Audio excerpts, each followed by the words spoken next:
Ella tiene una licenciatura en lo que es comercio internacional, también un máster en política económica, con una especialización en economía internacional. Favor a todos los participantes, tener su micrófono apagado. Si tienen alguna pregunta que quieren hacer, en el transcurso la pueden hacer por el chat y en su momento, inmediatamente o después se puede llevar una conversación de acuerdo a ese tema. También se le pide que todos permanezcan activos, ya que en el transcurso del conversatorio se les va a enviar por medio del chat lo que es un formulario para que todos llenen su asistencia. El requisito mínimo para que se le llegue la constancia de BOA es permanecer 1 hora en la sesión y 2 horas, que es lo que durará en completo el conversatorio. Sin nada más, se le deja la palabra a la máster.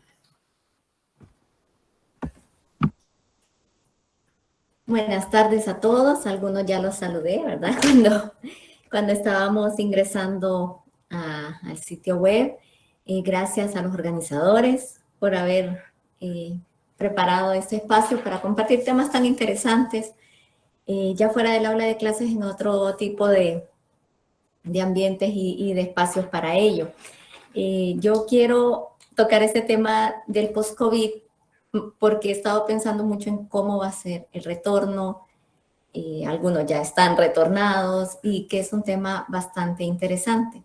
Entonces, pues, primero comentarles que qué es este webinar. En realidad es una aproximación muy técnica, muy económica a lo que se espera y a las tendencias que se están observando, que se dieron a partir de la situación de la pandemia, y está basado pues en publicaciones de los principales observadores de la economía mundial, el Foro Económico Mundial, el BCE, el BID, el Banco Mundial. Entonces, para que ahí en esas publicaciones pues nos hemos apoyado para construirla. Estamos abiertos a todas las preguntas, ojalá yo las pudiera contestar todas, y comentarles que no es este webinar, no es un webinar de predicción de qué día se va a terminar la pandemia, no es un webinar con enfoque médico, porque esa no es mi especialidad tampoco, no es tampoco análisis psicoemocional, no tiene nada de esos enfoques, sino que es más bien cómo va a actuar la economía, o cómo lo está haciendo ya, en la cuestión de respuesta al shock de la pandemia. Entonces, ahorita les voy a compartir, vamos a ver, la presentación. Permítanme. Vamos a ver. Vaya. Vamos a ver si se puede. Ahí está. Para que ustedes la puedan ver. Permítanme. Ustedes me avisan cuando ya se vea. Listo. Listo. Perfecto. Ok. Pues mis chicos, antes de comenzar esta presentación, de nuevo yo me preguntaba, ¿es post o es ya? ¿Es post-COVID? ¿Vamos a esperar a que termine o esto ya está sucediendo? Entonces les pido su participación. Ahí Carlos nos indicará en el chat este enlace para que ustedes contesten esta pregunta y la compartamos. No sé, equipo, cuánto tiempo daremos, 3 minutos, para que el público comparta y llene esta pequeña encuesta. ¿Cómo creen que va a ser el mundo post-COVID-19?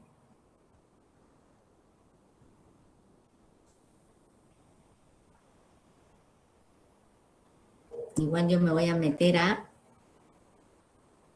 permítanme, a donde tenemos ya las respuestas que están saliendo.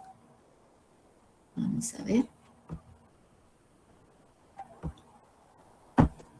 Y la compartimos por acá.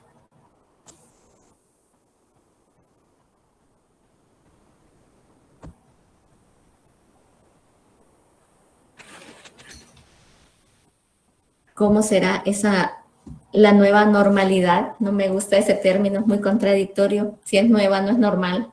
Si es normal, no es nueva. Yo diría la nueva realidad a la que vamos a regresar. ¿Cómo creen ustedes que va a ser? Entonces aquí les dejamos un tiempo para que contesten esa pregunta.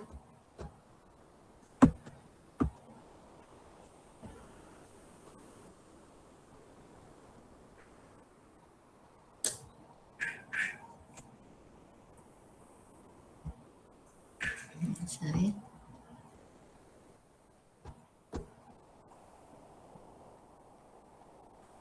Ya se las comparto para que la veamos todos.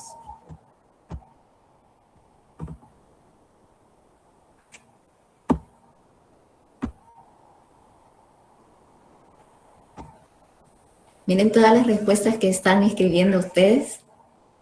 Consciente, ojalá, ojalá. Incertidumbre, muchísima. Y increíble que en esta era del avance tecnológico con una curva de singularidad exponencial, nos vimos limitados en encontrar una vacuna. Posiblemente si regresemos a un mundo más frágil, muy tecnológica, para allá van las tendencias innovadoras. Retador, sí, va a traer nuevos retos, ya los estamos viviendo, diferente, estoy de acuerdo. Un gran cambio y que sea parte ya de nuestro diario vivir, posiblemente sí. Cosas nuevas para aprender, así es. Pues todo lo que ustedes han nombrado y se seguiría pues llenando ya con más participaciones. Aquí siguen más incertidumbre, diferente, una nueva realidad, que es lo que hablábamos. Ya no esperemos volver a lo mismo que dejamos en pausa hace 2 años. Es muy probable que todo esto que ustedes estén diciendo se cumpla.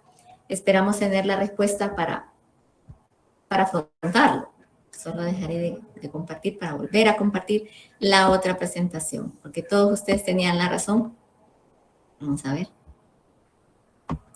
En lo que hablábamos.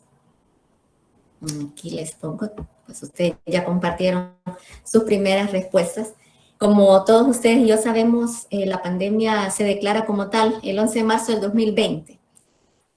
Una pandemia con niveles de muertes registrados en las guerras mundiales, en promedio de población, que nos trajo una disminución de la movilidad global, como situaciones en las que antes nunca habíamos estado al frente.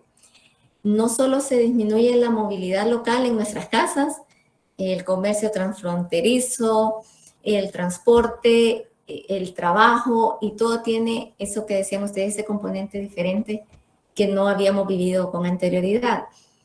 Entonces, según el Foro Económico Mundial, la recuperación esperada iba a ser en el 2021 del 6%, en el 2022 del 4%.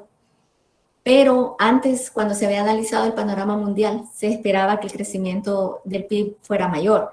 Y luego lo que tenemos es que es 3% inferior al previsto en lo estrictamente económico, que es algo pues bastante lamentable para las expectativas que se tenían en el comercio internacional y en la economía global. Entonces vemos también que hay una pérdida terrible, histórica, digna de las recesiones, de los empleos, y hay cifras avaladas por la OIT que hablan de 114, 115 millones de empleos que se perdieron en esta situación. Incluso es como algo muy grave porque en América Latina fue el continente que más registró la pérdida de empleos, con un 15%, en Europa no llegaba a los 2 dígitos, ni en Asia. En África subsahariana pues habían problemas de metodología para la recolección de datos, porque había mucho comercio informal. Entonces fuimos de los más golpeados, y se da esa pérdida del aprendizaje no solo en las aulas de clase, como solemos pensar, se da también en la parte en que perdemos un trabajo y nos tenemos que adecuar al otro. Y cuando vemos los modelos económicos nos dicen que sí vamos a pasar de una industria donde paguen más, a donde tengamos mayores beneficios, pero lamentablemente el costo no es inmediato ni es bajo. Hay una desvinculación laboral, mucha gente queda sin trabajo, busca un emprendimiento, se integra a otro trabajo y se pierde el dinamismo del aprendizaje que ya se tenía ganado. Entonces, para América Latina ha sido un terrible golpe, en el sentido de que ya teníamos un retardo en la formación profesional y en la productividad de los factores que se vino pues a arraigar mucho más y a dejar en descubierto las desigualdades más profundas por países y entre los sectores de los países. Entonces, pues además de todo esto, niveles de sobreendeudamiento históricos. El BCE proyectó que para Centroamérica el cociente de deuda externa estaba entre el 40 y el 70% del PIB. Algo que al leerlo pues tragamos amargo y pensamos cuándo se va a terminar de honrar esta deuda y cómo se va a hacer, qué cosas se van a sacrificar de la calidad de vida para honrar estos compromisos que ya se adquirieron. La pobreza extrema, se tenía una proyección de que aumentara entre 88 y 115 millones de personas.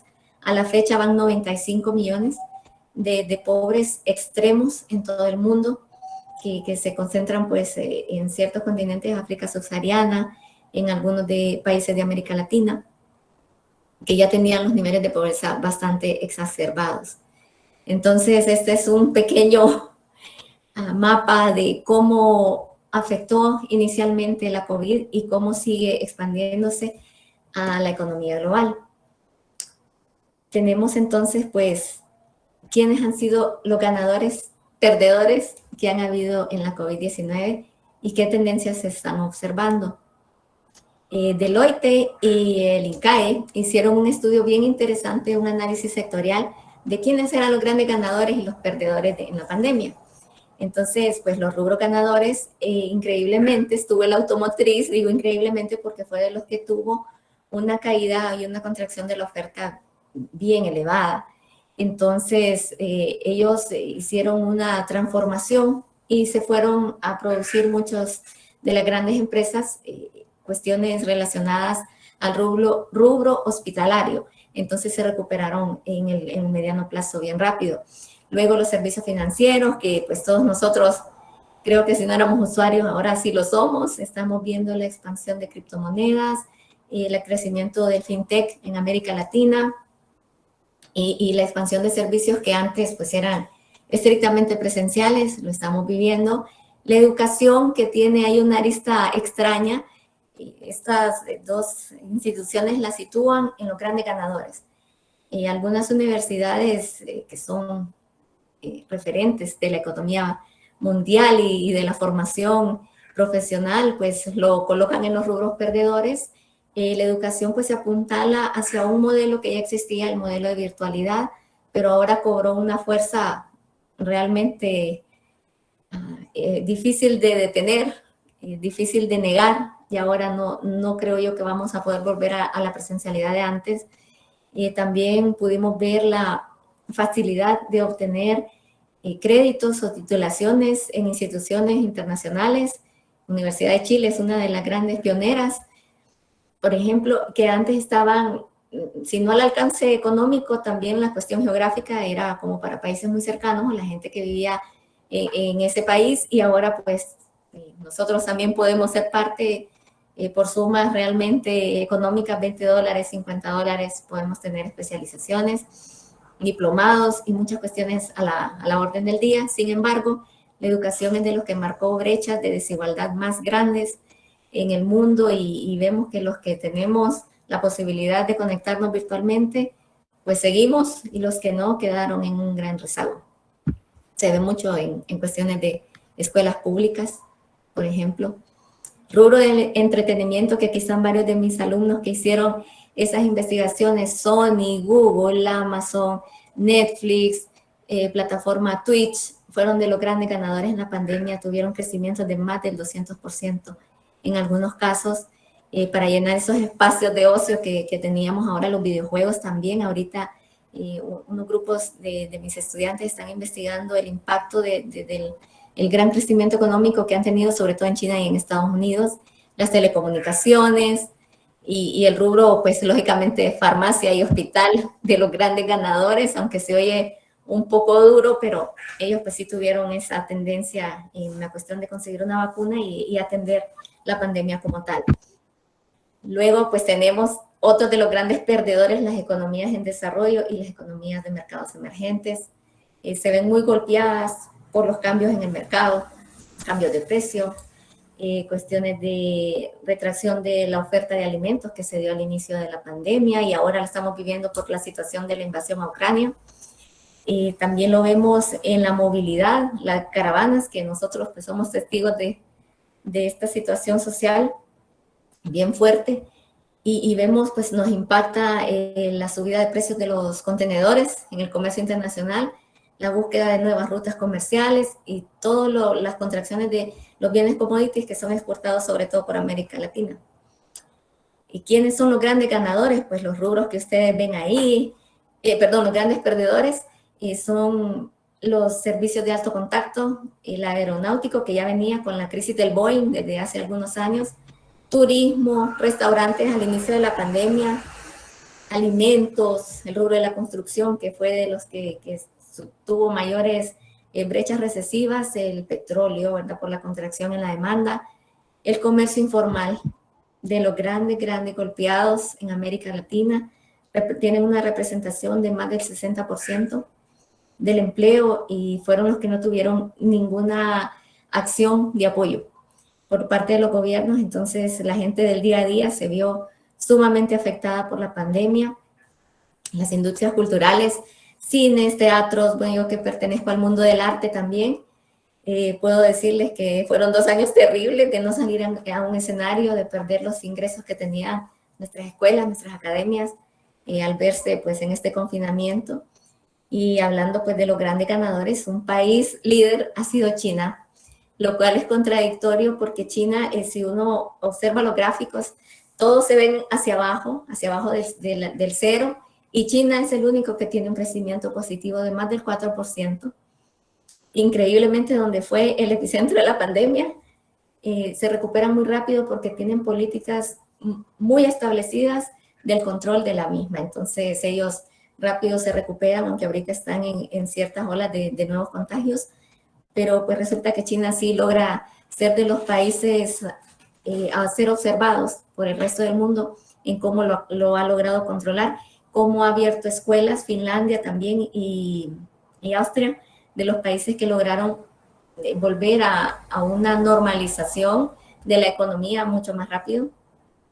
Y luego, pues, las grandes tendencias que estamos observando y que parece profético, las guerras, y vimos todas aquellas imágenes en Afganistán, la gente que se subía a los aviones para irse y huir del régimen talibán, lo que estamos viendo ahorita entre Rusia y Ucrania, que está trayendo fuertes consecuencias a la economía mundial, la culminación del Brexit, que ha sido otra cuestión que ha ralentizado la economía en la Unión Europea, los subsidios, sobre todo a la industria aeronáutica, que son recursos que se utilizaron para hacer productiva un sector que está, pues ya estaba en problemas financieros, que ante la propuesta de nuevas formas de comunicación como la de SpaceX, se está viendo muy limitado, y la gobernanza en los organismos internacionales, sobre todo en la OMC, y pues nosotros hace algunos días mirábamos una denuncia del CNA ante una comisión, ¿verdad? Que está en Ginebra, Suiza, y nos cayó como balde de agua, pero como les digo, todo esto se predijo en el año 2020 y son cuestiones que se han cumplido al pie de la letra. No sé si hay alguna consulta. Una pregunta, Lee. A ver. Como mencionó, en América Latina, pues la cosa no ha pintado bien. Nuestra proyección de recuperación económica no es muy alta. Y en estos casos, ¿cómo podríamos hacer nosotros para aumentar esa recuperación económica, esa proyección? Pues mire, la teoría clásica, que es la que más hemos estudiado nosotros en las universidades, nos alienta como a 2 polos. Primero, reconvertir el trabajo y el mercado laboral y hacerlo más competitivo y más productivo. Ahora, para lograr hacer todo eso que se oye tan fácil y en tan pocas palabras, pueden pasar de 50 a 100 años. Entonces, es algo que va a ser muy lento y que tiene que empezarse desde ya. Luego también ellos hablan acerca de la educación, la digitalización de la educación y la escolarización para todos, inclusiva. Y eso es otro reto de los que tenemos. Todos nosotros conocemos, en el caso de Honduras, la situación de las escuelas en las zonas rurales, el hecho de que no hay para pagarle a los maestros, y bueno, mil situaciones que podríamos lograr mencionar, pero para hacer este cambio tendríamos que empezar desde ya, inmediatamente, o sea, mañana, y va a ser algo que va a incurrir en mucho costo fiscal, en cuestiones de voluntad política, que vamos a depender también de la cooperación internacional. Entonces, poder es posible, pero que va a llegar posiblemente una generación después, según las predicciones de la economía institucional, eso es lo que nos espera. Siempre a largo plazo, entonces. Siempre a largo plazo, imposible hacerlo a corto. Así es. Pues, ¿qué respuestas hemos dado? Que era más o menos lo que estaba preguntando el compañero. A nivel mundial, pues se han visto como dos etapas, ¿no? La inicial y la actual. Entonces tenemos el alivio de las tasas de interés. Eso fue algo como una política que se dio de manera popular en todos los países, y aliviar la carga fiscal inicialmente también fue otra de las grandes políticas que se dieron en el marco macroprudencial, pero luego con la recuperación de la Reserva Federal en Estados Unidos, lo que se prevé es un endurecimiento de la política monetaria, lo cual nos puede perjudicar si tenemos inversiones a largo plazo colocadas en el extranjero como los bonos soberanos, y que puede ralentizar este proceso que queremos que sea más rápido. Al contrario, va a ser un poco más lento, a menos de que el gobierno pues tenga otro tipo de acciones. Otra de las respuestas de reactivación fueron los controles de los niveles de contagio de la pandemia, y pues todos ustedes y yo mirábamos esas tomas en Italia de camiones con muertos, de unos terrenos inmensos en Brasil haciendo sepulturas, una cosa bien impactante. Al inicio de la pandemia desconocida, veíamos los muertos en Guayaquil, Ecuador, una cosa tan impactante, tan fuerte, pero luego se logra controlar un poco la pandemia, se empiezan a hacer las vacunas, la inoculación es la respuesta, que hay mucha gente que todavía no lo acepta como una respuesta final, y en parte pues pienso que tienen razón. ¿Y por qué lo ponemos en Centroamérica? Fíjense que en un informe del estado de la región que estuvimos estudiando con mi clase, nos sorprendimos porque los niveles de contagio de la pandemia actualmente, o en el año 2021, que fue cuando esto se publica, eran mayores que los del inicio de la pandemia. Entonces, las dos vacunas, o las tres, o las que tengamos, lo que trajeron fue lo que decía la compañera, esa fragilidad, esa falta de conciencia de que estar vacunados no quería decir que no nos íbamos a contagiar. Y ustedes y yo hemos visto que hay abiertos conciertos, discotecas y cantidad de estadios, no sé cuántas cosas más. Por ahí mire que este cantante Daddy Yankee va a hacer una mega gira, y oh Dios mío, ¿en qué momento? ¿En qué momento suceden estas cosas? Pero controlar los niveles de contagio ha sido clave. El caso de China, pues es el referente más claro que puede haber. El Salvador, en el caso de Centroamérica, que el último país en registrar un contagio inicialmente fueron ellos, y Costa Rica también lo ha manejado muy bien, la situación del control de la pandemia. También vemos el apoyo fiscal a los hogares y los créditos preferentes que surgen en Europa, sobre todo, como una medida inicial para reactivar la economía, que ya estaba en un nivel bastante lento, bastante estanflacionario. Entonces eso pues ayudó inicialmente a recuperar un poco, y luego los controles sanitarios estrictos que vimos en varios países, que incluso volvieron a la presencialidad un poco más rápido que el resto del mundo. Entonces, díganme. Buenas noches, compañeros. Liga, a mí me surge una duda. Sabemos que tras el paso del COVID-19 dejó muchas personas sin empleos y a otros pocos con un salario estancado. Entonces mi pregunta es, ¿cómo se debe afrontar estas pérdidas de empleo y cómo se pueden ofrecer nuevos empleos con una remuneración justa para estas personas? Bueno, mire, ¿cómo se puede afrontar? Pues los expertos en la economía, premios Nobel de la escuela tradicional y de la nueva, están proponiendo una reconversión laboral total, que va a ser también a largo plazo posiblemente, sí. Pero ya está surgiendo esto, ya lo estamos viendo los que trabajamos. El teletrabajo ha sido una de las grandes respuestas La contención de los trabajos, sobre todo en Europa, también fue una de las políticas para precisamente evitar esa bomba de tiempo de que la gente esté sin empleo. Entonces, aquí surge algo bien interesante, que vemos que las escuelas, en su sentido más amplio, escuelas, universidades, cuestiones de arte, han sido históricamente un gran contensor de la violencia y del estrés social. Y ahora que estuvimos en casa confinados, pues surge la idea de reactivarlas en todo su esplendor, con todos los limitantes que tengamos, pero la escuela no podría desaparecer del mapa. Como muchos están diciendo, no, vamos a un modelo finlandés, donde los niños no hacen tareas, pero resulta que es el medio social de interacción. Entonces, que sea justo el salario depende de un montón de políticas internas, si hay una ley del salario mínimo, si estamos en un estado de brecha recesiva, entonces los salarios caen y uno trabaja por lo que sea, en lo que sea. Entonces, esa parte de la justicia pues tiene que ir integrándose a medida que se vayan controlando los puestos de empleo y generando mayores oportunidades, que es lo que ahorita va a costar un poco más. Ok, muchas gracias, Liz. Ok. Ustedes, mis chicos. Dígame.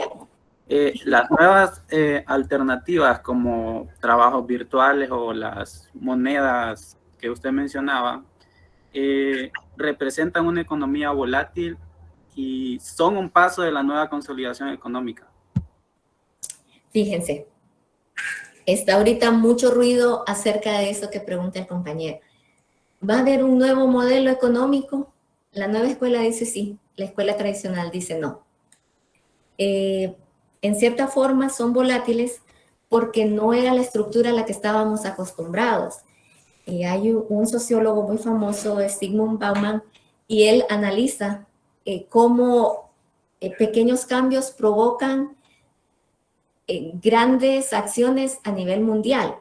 Entonces, por ejemplo, al inicio todos los cambios son volátiles porque no son parte de nuestra zona segura y de confort, pero en algún momento se vuelven ya permanentes y ya no son un cambio, son esa nueva realidad.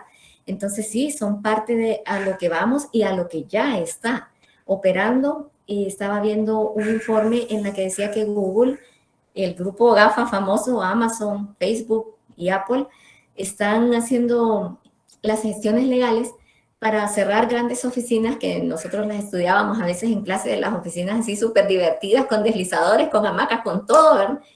Y las van a cerrar y trasladar el trabajo remoto ya de una manera permanente. Entonces están legalizando eso. También habrá que ver esa parte legal. Portugal y España son de los países que han ya legalizado cómo formalizar el trabajo remoto. ¿Cuándo se va a considerar un móvil? ¿Cuándo me van a estar acosando porque ya no es mi hora de trabajo? Entonces ellos ya lo tienen ya un poco más avanzado que el resto de países y han sido pioneros en eso. Por ejemplo, las universidades, hay algunas que están ya también legislando o viendo cómo van a hacer la parte de la no vacunación, porque en algunas universidades en Emiratos Árabes Unidos, por ejemplo, hay gente que no se quiere vacunar y los estudiantes han levantado una protesta porque dicen que no es justo que por no presentar el carnet ellos no puedan tener educación. Entonces tienen que dar una respuesta a eso. Van a seguir virtualmente. Algunas escuelas aquí así lo manejan. Y uno puede tener a sus hijos virtual o presencial. Y eso ya está pasando. Eso ya es parte del cambio. Que sea volátil, pues también dependerá de la respuesta del mercado. Vimos crecer el Bitcoin a un ritmo acelerado y luego caer. Vimos crecer a China en periodos anteriores y luego un hard landing espantoso. Entonces depende de muchas cuestiones, hasta de los imaginarios colectivos que tenemos, porque hay que reformularlo todo. Incluso nuestro propio pensamiento y lo que vamos a aprender y desaprender. Entonces, es posible que ya sean las bases, la nueva escuela sí lo plantea, son las bases de un nuevo modelo, que no sabemos cuál es, yo tampoco, y que posiblemente pues sea un modelo más dinámico y menos rígido que el que hemos tenido hasta la actualidad. Ok, gracias. Ok. Vamos a ver aquí, hablando de los cambios, ¿verdad? Y solo déjenme ver cómo voy con el tiempo, sí. Los cambios que ya se están viendo, como le decía el compañero, el trabajo. El mercado laboral tuvo una sacudida y un resurgimiento histórico, ¿verdad? Digno de las revoluciones industriales, que veíamos en Europa muy apalancado del trabajo remoto. En el caso de América Latina, pues estuvimos hablando con unos expertos de la Dirección de Tecnología de la UNA, y ellos nos decían, el trabajo debe migrar del trabajo funcional, ese método fordista, toyotista, a un método basado en la consecución de metas. Porque ahorita no sé, los que trabajan nos piden informes de todo, todas las semanas, porque estamos todavía en un trabajo bajo la estructura de funcionalidad. Entonces, aquí nadie nos puede revisar. Y entonces, ¿cómo sabemos que la gente está trabajando? Entonces, él nos decía, ahora tiene que haber ese brinco del trabajo por funciones al trabajo por metas, que era una de las grandes críticas que les decía yo que le hacían a esta comisión que estaba en la OMC, y en tantos años, llevan 6 periodos presidenciales, ¿dónde están los resultados? Y es algo que para nosotros es muy nuevo, es muy usado en Canadá, en Alemania, en Australia, en todos estos países, pero en el nuestro no. Seguimos todavía con una estructura así muy jerarquizada, y las órdenes de arriba y de abajo no surge nada. Entonces, eso tiene que cambiar, y ya está pasando. De hecho, se están cuestionando la gobernanza de los grandes organismos internacionales. Estamos viendo ese paso del trabajo en casa al trabajo desde cualquier lugar, el famoso work from home, que ya existía sobre todo en Asia y en Europa, al work from everywhere. Yo puedo trabajar de donde sea. Y eso va a ser, chicos, algo que nos debe dejar pensando, porque ya la competencia no va a venir físicamente a pelear un puesto con nosotros. Ya lo podemos hacer virtual. De hecho, yo soy una de las que me he aprovechado de esta nueva tendencia, y apliqué a becas a las que no me podía ir del país, de verdad, dejar mi casa sola, mi trabajo, pero ahora sí. Entonces, ahora ya no tenemos esa frontera real. Entonces, podemos aplicar a ellas, y también puede ser un punto de competencia que nos juegue en contra si no tenemos la capacidad suficiente para readaptarnos a este mercado. La digitalización es otra cuestión que ya no la podemos negar. El trabajo esencial. ¿Quiénes somos los trabajadores esenciales? Ya vimos que en una pandemia, esto lo dijo alguien de la OMS, de la Organización Mundial de la Salud, y decía, bueno, en estos casos de crisis mundial, vemos que un trabajo esencial son los médicos, las enfermeras, el personal de salud. Entonces, esa idea del trabajo esencial, de que sin mí no se mueve, está obsoleta ya murió. Y luego al final les voy a dar unos artículos para que ustedes los puedan leer en su casa, pero sí, ya esa cuestión de que nosotros somos el sabelotodo, y ya está partiendo hacia otra ruta. Entonces tenemos que reinventar nuestro trabajo, como maestros, como estudiantes, como lo que trabajemos, así sea el trabajo más humilde, debe reinventarse. De lo contrario, no vamos a poder hacerle frente a esa competencia. Y vemos que un poder monopsónico, me cuesta decir eso, de los grandes empleadores va a crecer, porque en tiempos de escasez, ustedes saben cómo funciona la oferta y la demanda muy bien, se van a volver condiciones de trabajo a veces precarias, como se han estado viendo en cuestiones de minería, de pesca y toda esa de explotación de tierras, o que van a ser muy exclusivos los trabajos. Entonces, tenemos que replantearnos cómo vamos a hacer para competir. Incluso el Foro Económico Mundial y la revista Economist están diciendo que los más golpeados en los despidos han sido los jóvenes con menos formación profesional, que generalmente éramos los viejos. Entonces, ahora se está dando esa reconversión, y hay que estudiarla ya. No esperar a que nos llegue, no esperar a graduarnos, tienen que ser ya los que ya estamos trabajando, cómo vamos a reconvertir nuestro trabajo. Luego vemos la inteligencia artificial. Uno de mis grupos investigó hace años, y fue, sí, de verdad, hace como 5 o 6 años, cómo se estaban haciendo operaciones y cirugías de corazón abierto con una máquina de inteligencia artificial de 3 millones de operaciones. Solo fallaban el 0.03%. No había falla de que me temblaba la mano al doctor, nada de eso. Incluso no eran fallas mortales. Nadie había muerto. Es una cosa que, aparte de la crisis del empleo, nos viene a golpear no solo en la parte operativa. Todos hemos ido a los centros comerciales y ya no hay nadie en las casetas, metemos una tarjeta y está automatizado. La automatización viene para todos los niveles de trabajo. Mucha gente dice, no, pero es que nunca la máquina va a reemplazar al humano. Eso ya pasó, ya está pasando. Estaban hablando de crear una supercomputadora que haga la función que la computadora más moderna del año 2021, en aquel entonces que lo estuve yo en esa charla, lo hace en 10 años, lo va a hacer en 10 segundos. Entonces, eso ya es una realidad. Estamos viendo operaciones súper complicadas ahora que son ambulatorias, ya no hay que estarse 2 meses en el hospital. La telemedicina, España es uno de los grandes referentes de telemedicina, y la propia universidad, ustedes vieron la del doctor 1847, que uno llamaba, era gratuito. Eso es algo que ya se está expandiendo. Una prima mía fue a Sudáfrica y pues esa es la forma ahorita de practicar la medicina, y es muy popular y bastante accesible a la mayoría de las personas.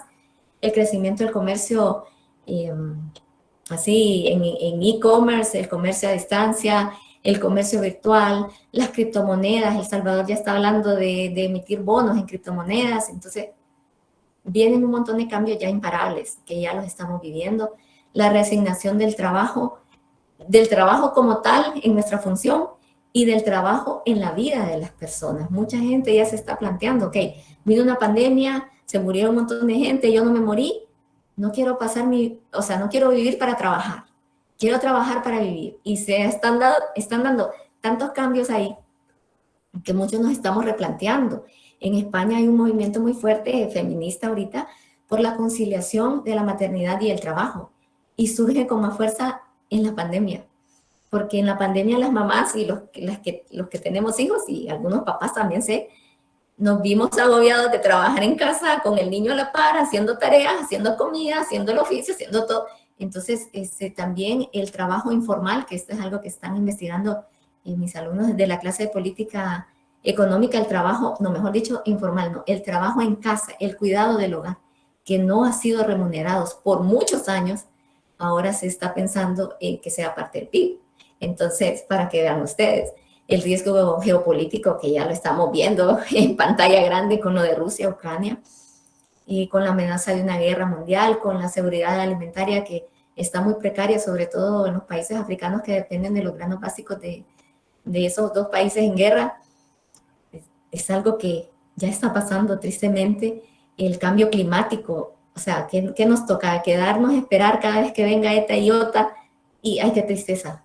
Ya tenemos que tener otro tipo de investigaciones y otro tipo de respuestas. Incluso el riesgo geopolítico se deriva hasta los civiles. A veces solo nos imaginamos la guerra, los soldados, los tanques y todo.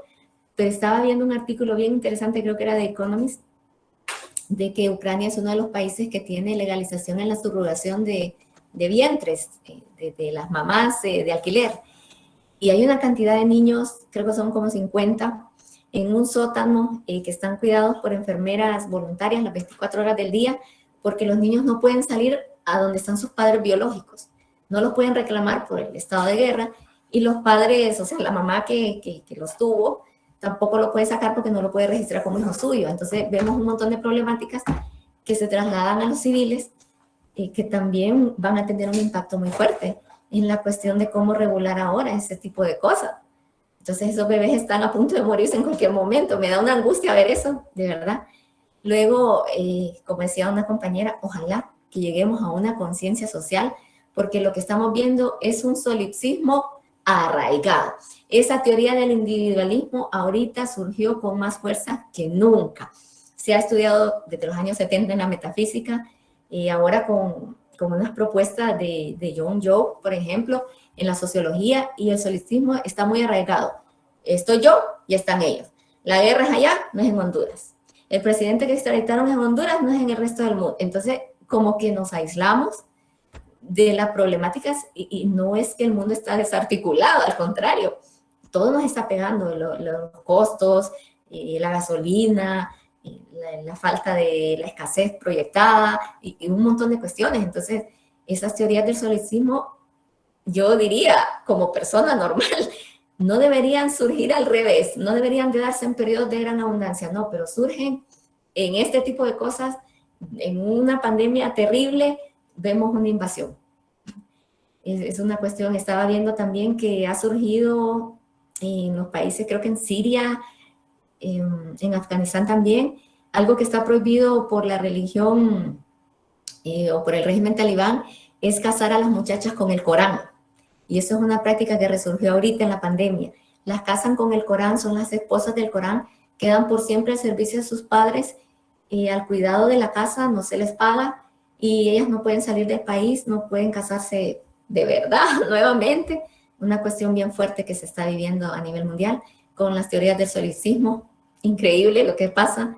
Y algo que ustedes saben, y no me detengo mucho, las fake news famosas que ahora pues a todos nos tienen desinformados y preocupados.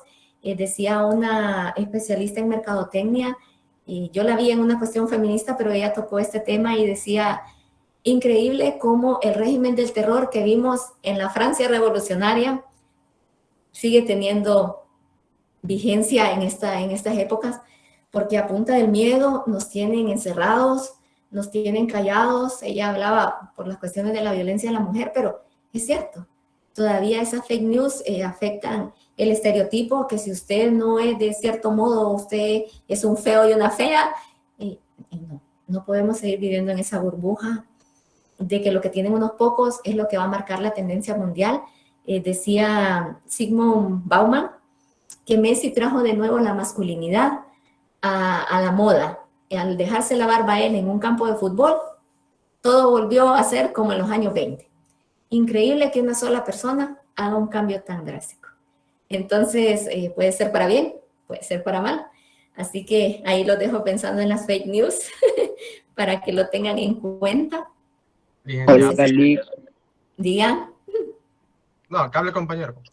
Bueno, hola, Lick, buenas tardes. Hola, hola. Bueno, no sé quién me habla porque tengo mi pantalla. Soy David. Hola, David. Bueno, me parece muy interesante, Lick, el tema de los cambios, pero sabemos que alrededor del mundo podemos encontrar cambios positivos y cambios negativos. Y como personas, como futuros profesionales, nosotros debemos adaptarnos a esos cambios.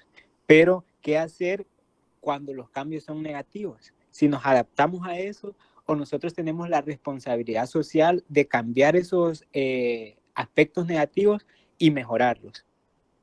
Como mencionaba usted acerca del talibán, entonces es algo muy interesante si nosotros nos adaptamos a ese cambio o si nosotros somos los responsables de generar un cambio positivo en eso. Pues fíjense, las teorías de la nueva escuela hablan de la adaptación al cambio negativo y lo hablan desde un enfoque muy sociológico, muy bonito. Ya vi yo que soy socióloga frustrada, me encanta ese tema, pero miren que, por ejemplo, la pobreza, romper los ciclos de pobreza, y esta es una teoría de John Kenneth Galbraith de los años 70, no es una teoría que digamos que novedosa, y él habla de que romper los ciclos de pobreza, precisamente por eso no se puede hacer tan rápido, porque están adaptados a ella. Entonces, ¿quiénes salen de la pobreza? Es que aquí la palabra desadaptado tiene una tendencia, una connotación muy negativa, pero la gente que se desadapta a la pobreza es quien rompe el ciclo.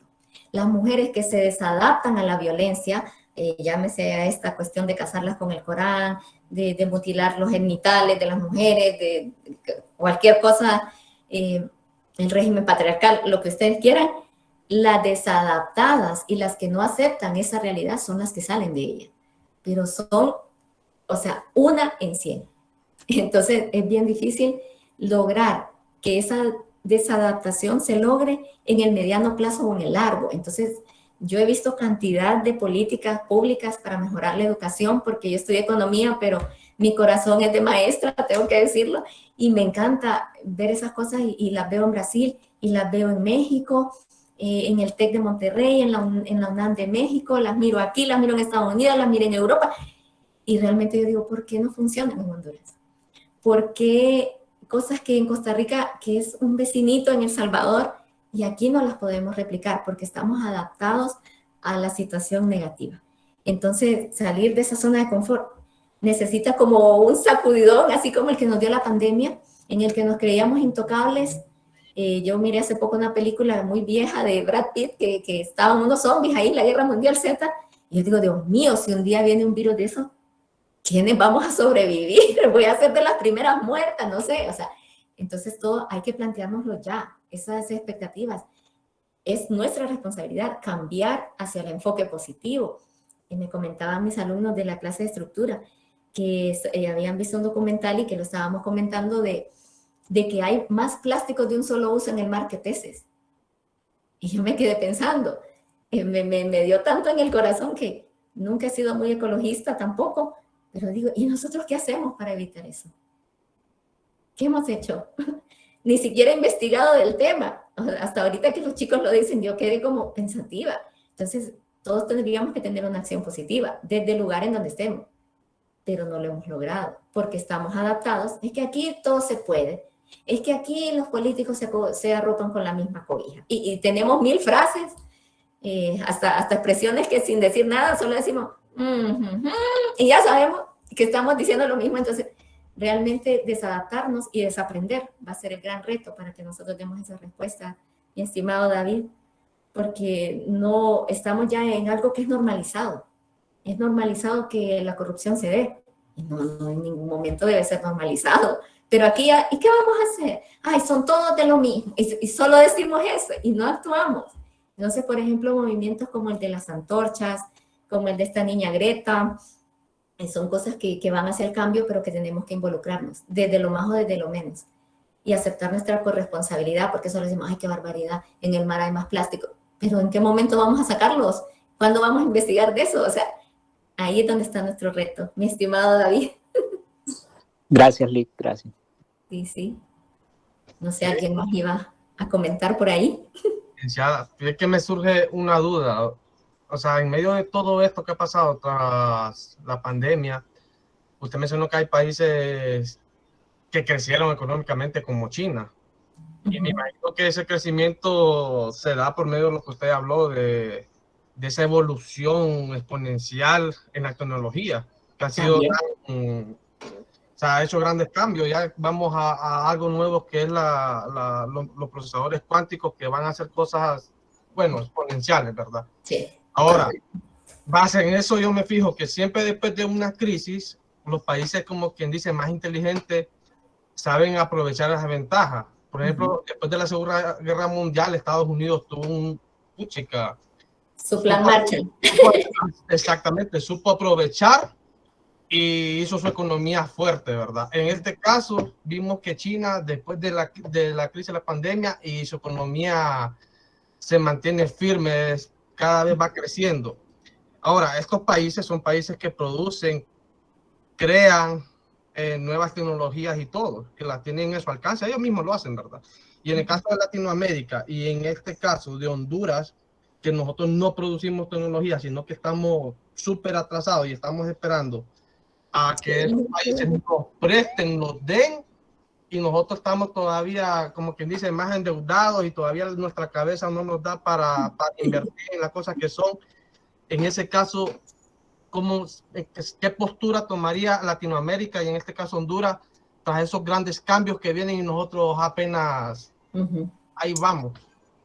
Sí, miren, esa es una pregunta difícil de contestar. Yo quisiera tener la respuesta. Una de las cosas que hizo China, y la hizo en una ventana demográfica de más o menos 10 o 15 años atrás, y que recuerdo que un profesor muy querido, Manuel Flores Fonseca, lo comentábamos una vez en un café, y él decía, quien tiene a las personas y las hace de entrar al mercado laboral, va a encontrar la fórmula para hacerse rico. Eso fue lo que hizo China, fue atraer su población joven de los campos, a integrarla en esta nueva era tecnológica, como dice usted, y ¡pum!, dan la sorpresa de un crecimiento increíblemente alto para un país que tenía una gran producción agrícola. Lo vimos en Estados Unidos hace varios años. Entonces muchos se plantean, ¿cómo es que nosotros vamos a seguir sacando, o mejor dicho, nuestra gente yéndose en caravanas, y vamos a quedar como esos pueblos escenarios que solo llegan a las Navidades y de ahí son fantasmas? ¿Cómo va a ser posible que tengamos una ventana demográfica a 2045, que ya va a ser, y todavía no podamos ni siquiera colocar a la población actual? en un empleo. Entonces, también tenemos muy rígida la formación todavía. He visto casos de formaciones como la de Finlandia. Me encantaría un día ir a conocer algo así. Y veo que hay formaciones técnicas muy elevadas, que aquí en la formación técnica a veces se ve como si fuera de bajo nivel y es algo que puede impulsar la generación de empresas, del emprendedurismo y de la generación de empleos. Entonces, faltan modelos más modernos y más flexibles para realizar el trabajo. Lo que vimos ahorita de la ley de empleo por hora, por ejemplo, estábamos a favor, estábamos en contra, con algunos estudiantes, bueno, mejor dicho, los estudiantes hicieron esa investigación y vimos que muchos de los empleos por hora no eran nuevos, que solo al que tenían por contrato lo pasaban empleo por hora, no era una generación nueva, en algunos casos, lo aclaro, no en todos. También miramos algo como el código verde y nos asombrábamos de todo lo que se encontraban en esas investigaciones, de que se generaban puestos para personas no calificadas en cuestiones de salud, por ejemplo.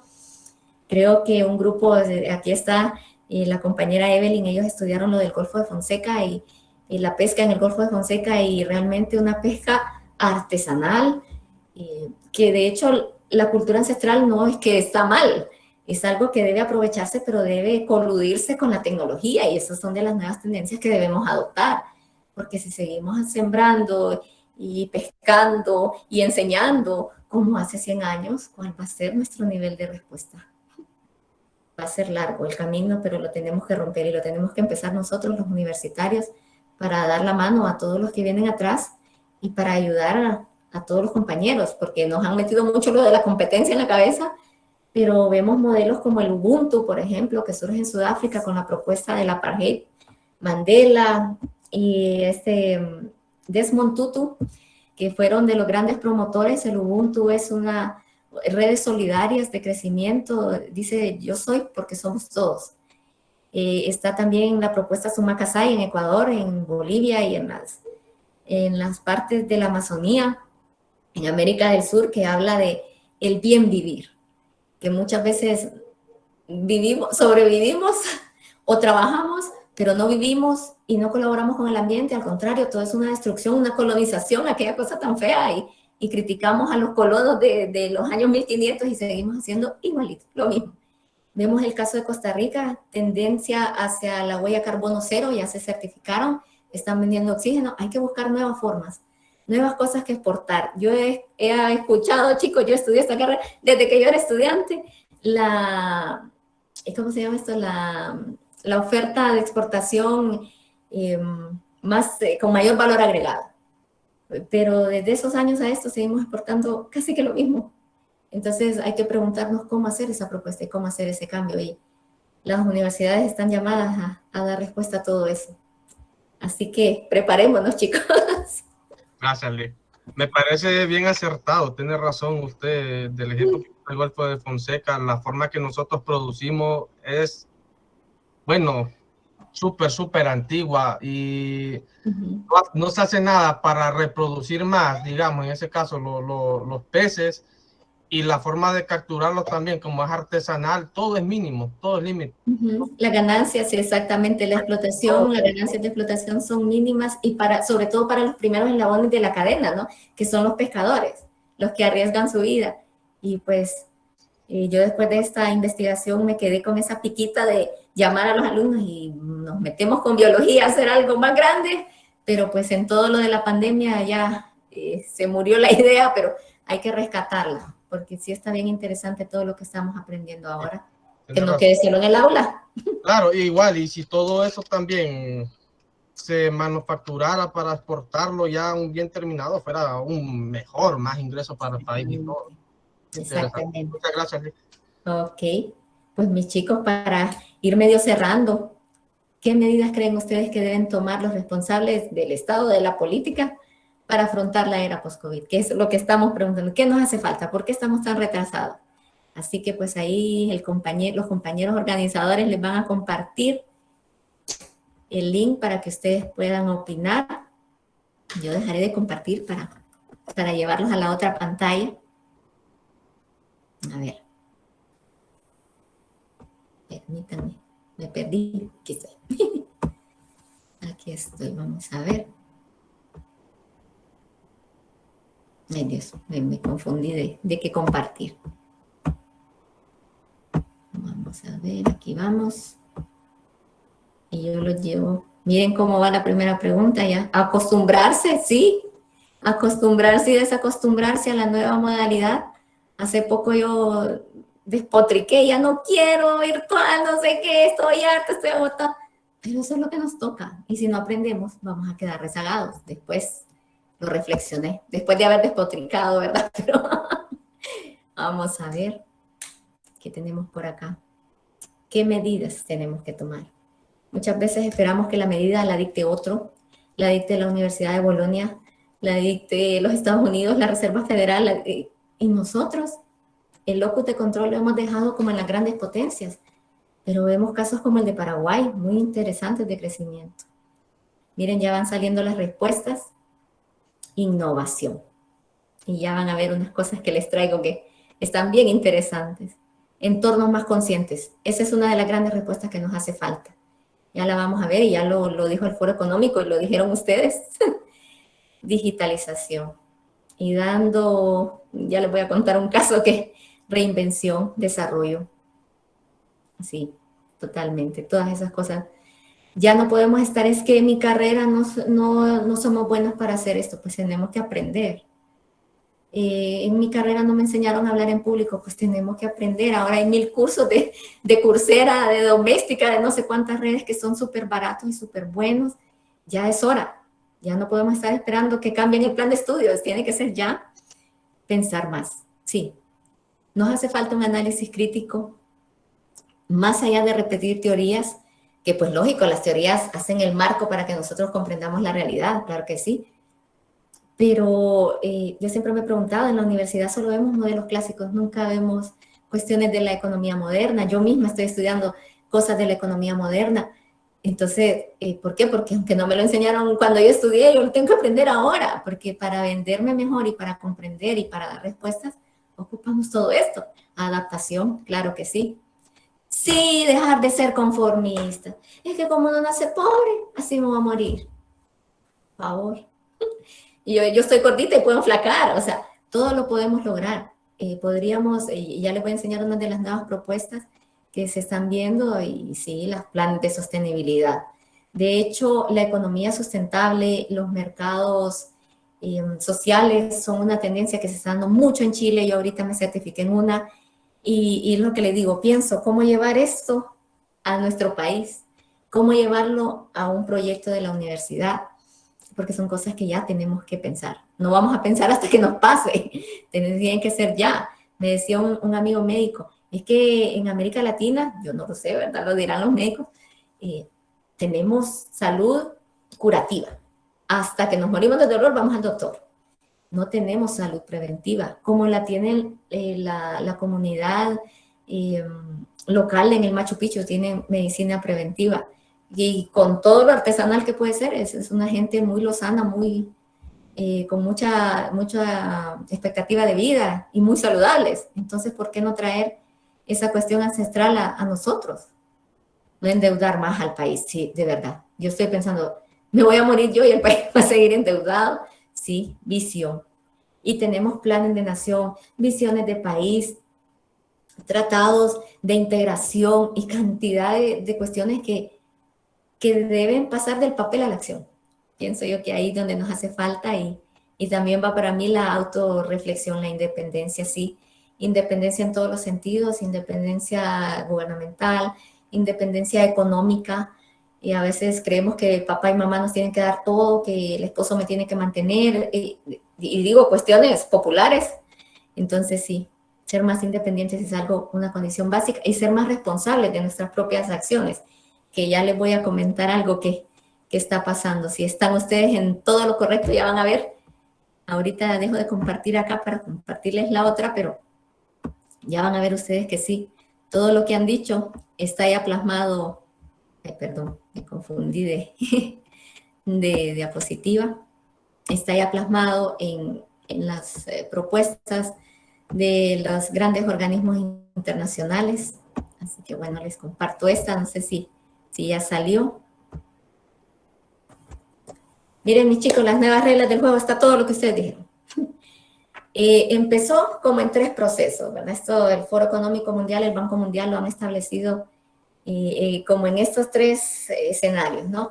La pandemia, el inicio de la pandemia, lo que queríamos era controlarla, controlar el número de muertes, el número de contagios, el hecho de saber cómo se transmitía, y yo creo que ustedes y yo pasamos el infierno cuando decían que era por el aire, Dios mío, no quería ni respirar, salía, pero como purocito a la calle con 1000 cosas porque nos daba terror.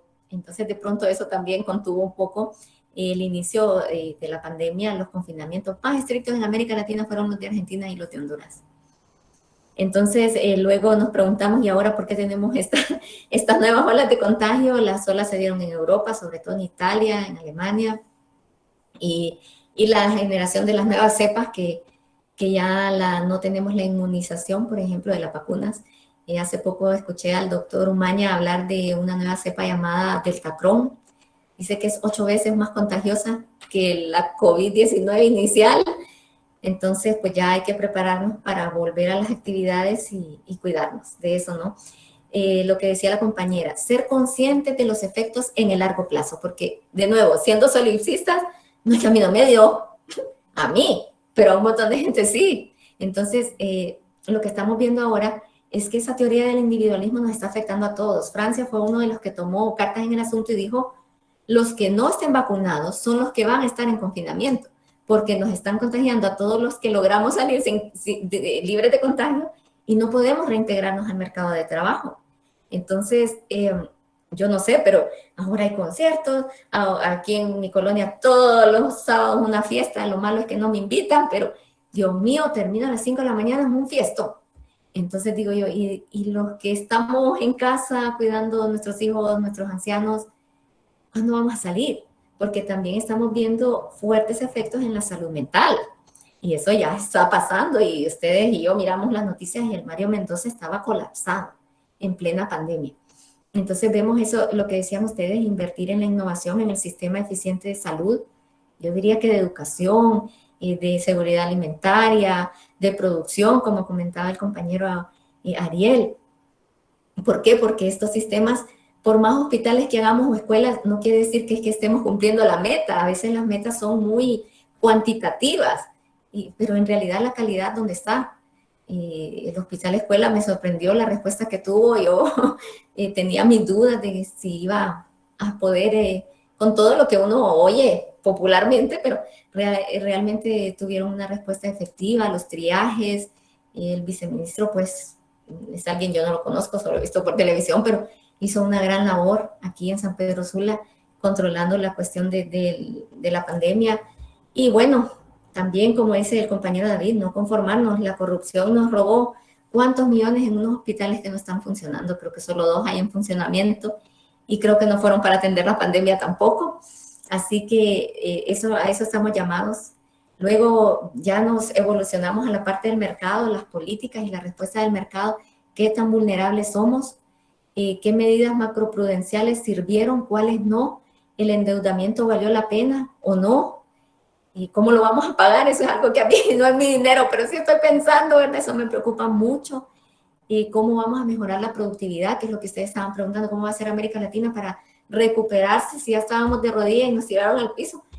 Debe haber una forma para pararnos, pero va a ser mucho más lenta que los países que tenían planes ya para este tipo de eventos.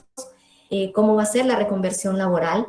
¿Va a ser desde las universidades? ¿Va a ser desde la iniciativa propia? No sé. Eso tendríamos que verlo en el tiempo. La parte digital, la parte educativa tiene que cambiar. Ya lo están haciendo en algunas escuelas, los niños de kinder ya están recibiendo educación socioemocional, aprendizaje socioemocional se llama. Y realmente es algo que en nuestras generaciones no lo vivimos. Por ejemplo, era no llore, cállese, nada está pasando, eso no es nada. Y uno, como soldadito, sí. Entonces nos enseñaron a reprimir el sentimiento, a avergonzarnos de tenerlo. ¿Cómo va a ser posible entonces que en una pandemia la gente... He visto casos de adultos, de niños que tuvieron una regresión a su época segura. Gente que se montaba al carro para ir a trabajar y los hijos lo detenían y le decían, no, si es que estamos en confinamiento. Entonces, digo, hasta eso tenemos que reaprender. La violencia que vimos resurgir en las casas ahora con el confinamiento, sobre todo hacia la mujer. a los niños, hacia las personas vulnerables, a los ancianos. Entonces, todas esas cosas tenemos que volverlas a reconstruir y tener nuevos imaginarios colectivos, lo cual va a ser también difícil porque estamos marcados a fuego y hierro de cómo funciona la sociedad con sus paradigmas. Entonces, a desadaptarnos todos y a ir a la última etapa, que es la cicatrización, que tuve un grupo que expuso de esto tan bonito, lo explicó en un mapa mental. Entre más se tarde la cicatrización en llegar, más fuerte va a ser ese clave de recesión económica al que vamos a enfrentar. Entonces, en otras palabras, si no cicatrizamos rápido, si no hacemos los planes que debemos hacer para que esto se resurja, más difícil va a ser resurgir económica y socialmente. Entonces, aquí lo que decían ustedes, invertir en el futuro. Ya no tenemos que estar invirtiendo en el presente, es en el futuro. Ya tenemos que conocer cómo funcionan lo de las criptomonedas, lo de los NFT, que tenía mi alumnito Juan Mejía, que sabía tanto de eso. Entonces, ya tenemos que vivir en ese plano. Ya no podemos estar esperando morir en un trabajo, ni esperar la jubilación. Ya tenemos que tener otra respuesta. La deuda, como decían ustedes, la recomposición de la deuda es algo que se va a tener que negociar en el mediano plazo porque va a ser impagable en algunos países y en algunos momentos. La liquidez. De hecho, Bessie fue de los grandes inyectores de liquidez en esta pandemia. ¿Y en qué proyectos vamos a usar los recursos líquidos? Eso es algo que también tenemos que preguntarnos. La infraestructura verde, que México es pionero en infraestructura verde, en resiliencia, en construcciones metálicas, todo con una combinación hacia la naturaleza de investigación ecológica. Se la hemos dejado a biología y ellos son los que saben y nosotros nos lavamos las manos. No puede ser. Entonces ya tenemos que reestructurar todo eso y lograr cicatrizaciones personales y aquel sentido de agencia que decía el premio Nobel Amartya Sen. Si cambia el individuo, cambia la sociedad. Pero una golondrina no se verá, no tenemos que cambiar bastantitos. Así que, mis chicos, pues para ir cerrando un poco, comentarles acerca de los nuevos retos de la innovación que ustedes tanto me preguntaban, ¿verdad? La salud mental juvenil, estos han sido publicados por el Foro Económico Mundial y la Organización de las Naciones Unidas. Yo decía, Dios mío, si pudiéramos hacer algo de esto en la universidad, yo me moriría de la emoción. Entonces, la salud mental juvenil, ahora vemos aplicaciones como Headspace, como Calm, y cosas que ya están siendo muy populares. Noom, que es para cuestión de la obesidad. Los jóvenes fueron los más golpeados por la pandemia a nivel mental. Sufrieron muchas cuestiones de suicidios, de depresiones. ¿Será que los que estamos viejos, no sé, a punta de aguantar todo ya no nos pegó tan fuerte, pero los niños también fueron de los más afectados en cuanto a su salud mental? Decía un sociólogo muy, muy connotado, John Job, nos quitaron dos aspectos de nuestra realidad que nos dan seguridad rutinaria. Uno, la costumbre del día a día. Y de un día para otro, yo recuerdo que con mis alumnos el 9 fuimos a un Connect Cowork a ver cómo funcionaba eso y a estudiar los efectos dinámicos. Y el 12 ya estábamos en la casa, enclaustrados. Entonces, fue algo tan drástico que nos creó un gran reto mental. Todos lloramos, nos engordamos, comíamos por ansiedad. Empezamos a hacer ejercicio y surge también esa nueva era del cuidado personal que antes no teníamos, porque vivíamos en una carrera total. Entonces, esta es una de las grandes expectativas que se tiene. Nos quitaron también otro de nuestros grandes distintivos, la cara. Nos taparon la cara. Ahora entendí cómo es andar con una burka. Y la gente a veces, no veo. Y yo, ay Dios mío, ¿quién será? Yo no sé. O sea, entonces nos quitaron dos de nuestras grandes expresiones de seguridad física y mental. Nuestra rutina diaria y nos taparon la cara. Entonces, eso fue algo que yo no soy psicóloga, no sé qué impacto tuvo, pero sí he leído que en países como Japón, Inglaterra, tuvieron un fuerte impacto en la salud mental de la juventud. Luego, lo que decía el compañero Ariel y lo que vimos en la investigación del grupo del Golfo de Fonseca, el NatureTech, cómo unir los conocimientos ancestrales con la naturaleza de una manera no invasiva y no explotar, como hemos visto con las minas a cielo abierto y todo esto que ha pasado en Honduras y la gente muerta y todo. Cómo hacer que sean amigables y cooperativas, no competitivas, cooperativas, que sea de cooperación. Eso es algo que en Israel, pues aquí está Herbie, creo que fue su grupo que investigó esas innovaciones en Israel, las nubes de agua. Aquí ya tenemos expertos en crear ese tipo de cosas, o sea, no tenemos que traer a nadie más, aquí ya los tenemos, y las escuelas de biología están estudiando muchísimo esto, así que ya está en la puerta el Trillion Tree. Ese challenge lo ganó la vez pasada en la Amazonía brasileña, sembrar muchos árboles, la huella de carbono y esas nuevas tendencias. Esta 4 que me gusta para nuestra carrera, el turismo costero regenerativo.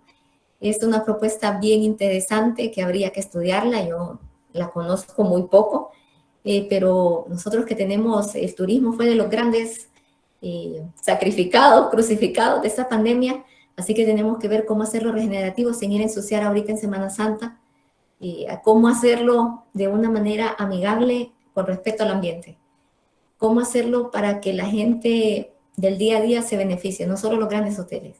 Eso es algo en lo que ya tenemos que ir pensando y que está unida a las 5 y a las 6, la inversión humanitaria y algunos voluntarios aquí con la licenciada Jennifer Ramírez, que admiro tanto esa propuesta que tienen con la comunidad Maya Chortiz, ya están teniendo esa inversión humanitaria, no solo de parte de los gobiernos, también iniciativas privadas y voluntarias. Las poblaciones vulnerables son las más expuestas a todo, a las pobrezas, a las enfermedades, a las brechas, a las desigualdades. Entonces es ahí donde debemos trabajar también, porque no solo puede ser un sector el que salga adelante, tendríamos que ser todos para que lográramos un crecimiento sostenible, que era lo que ustedes hablaban, la resiliencia de los mercados, cómo es posible que sigamos a la expectativa de que hoy sube el precio del café, mañana baja, este periodo sí fue buena cosecha, el otro fue una total pérdida, que viene la roya, que no sé qué, o sea, tenemos ya que dar una respuesta desde nuestros campos, cada uno. Los biólogos sabrán cómo tratar las crisis de roya y de gusano blanco y de todas esas cosas, y cómo dar respuesta a una cuestión como, ¿cómo se llamaba este chico que atacó a los árboles y los destruyó todos? Habían que hacer como muros. El gorgojo descortezador, mil gracias, que de hecho unas alumnas hicieron una investigación increíble de eso en Olancho, nos quedamos con la boca abierta, todas las hectáreas que perdieron en bosque, incluso, y hablando de actitudes negativas, mucha gente cortaba los árboles buenos aprovechando que estaban haciendo los muros del gorgojo descortezador, entonces, para que veamos, y las acciones en asociación del plástico, las acciones globales, vimos en Chile, la Coca-Cola fue de las pioneras en hacer esto de los plásticos de un solo uso. Recuerdo que esa investigación la hizo una alumna que se llama Mayra, muy buena, por cierto. Esa investigación es algo que yo quisiera también sacar, esas investigaciones, y que todos la viéramos, aunque sea para criticar, mis chicos, pero tienen que salir de la caja de un maestro y del aula que compartimos. Eso va a ser un primer paso para ser conscientes, para ver que el mundo no termina en mi casa, que tenemos que hacer algo por un cambio. Y la gente nos dirá, ay, ¿usted qué va a hacer? Y de todos modos, ya estamos así nos vamos a morir. Bueno, decía la Madre Teresa de Calcuta típica que una gota... ¿Diga? Perdón que le interrumpí. Típica cultura del hondureño, le digo. Esa es la típica cultura del hondureño. Y entonces tenemos que cambiarla, ya no podemos ser esos hondureños de, bueno, ni modos. No, como que ni modos. Así que bueno, mis chicos, esta ya no es pregunta para que me la contesten en ninguna encuesta, sino para que la estudiemos. Les pido al grupo que compartan estos links, los estudiamos en la clase de economía y vieran que a mí me dejaron, más allá de analizando, me quedé como pensando en ellos. Y Yuval Noah Harari, pues es uno de los científicos más connotables de las ciencias sociales, de la historia, que de la Universidad de Israel y ahora en universidades de Estados Unidos, que está planteando los cambios que ya estamos viviendo y pues lo comentábamos, ¿verdad?, con los chicos y decíamos, a mí lo que más me impactó fue tal cosa, a mí me impactó que diera un ejemplo que decía de las habilidades del futuro, la inteligencia emocional, muchos no la tenemos o la tenemos para ciertas cosas y para otras somos candela y mecha corta. Y a veces nos falta en nuestros entornos de trabajo, nos falta en nuestras casas, por supuesto, en la parte social que debemos replantearnos, como decía el compañero David, cómo mejorar, cómo actuar, qué hacer. No lo hemos pensado hasta que nos toca de manera personal. Entonces ahí salía un ejemplo, y ustedes eso lo leerán en sus casas, y ya, ¿cómo vamos a hacer nosotros para individualmente generar una reconversión productiva? Sin que me digan, es que la universidad no me lo enseñaron. Es que cuando yo estudié, eso no estaba todavía de moda. Pues no estaba, pues ahora hay que aprenderlo, hay que volver a hacerlo. Daba un ejemplo bien crítico, la casa de piedra o la tienda de campaña. Yo soy enemiga de dormir en tiendas de campaña, ¿verdad? Pero bueno, yo decía, Dios mío, ¿a dónde estamos? Siguiendo las leyes escritas en piedra, cuestiones leoninas, o estamos ya flexibilizándonos y yendo hacia, yo lo pensaba en educación, hacia una educación más fuerte, más analítica, que dé respuestas, que no solo repita teorías. ¿En cuál quiero estar yo? Porque me da miedo estar en una casa de campaña, me voy a sentir insegura sin ese marco de... Nosotros tenemos una seguridad aquí en América Latina de los títulos, ¿no? Y es que soy doctor, es que soy máster, es que soy aquí. Pero realmente estamos desperdiciando mucho conocimiento empírico, que está, biología, por ejemplo, es alguien que y historia también, la Escuela de Historia de la UNAM, lo ha integrado muchísimo y lo está sacando mucho provecho y lo está vinculando y está haciendo cosas realmente interesantes. Entonces digo yo, ¿dónde tenemos que poner a nuestra carrera? Y yo me lo estoy planteando, yo que estoy en la comisión de investigación, entonces son cuestiones que todos debemos pensar en nuestras casas calmados. ¿Cómo lo vamos a hacer nosotros? Entonces eso les dejaría pensando, porque siempre decimos, no es que eso yo no lo vi en la clase, el maestro nada me enseñó. Es que cuando yo estudiaba estaba de moda el comercio justo, entonces yo la economía de mercado no la sé, entonces la tengo que aprender. Y hay que estudiar de todo, de todo. A veces tenemos así también como los caballos, ¿verdad? Que es una mala comparación, pero les ponen una cosa aquí y no logran ver para los lados. Entonces nuestro pensamiento tiene que ser más lateral.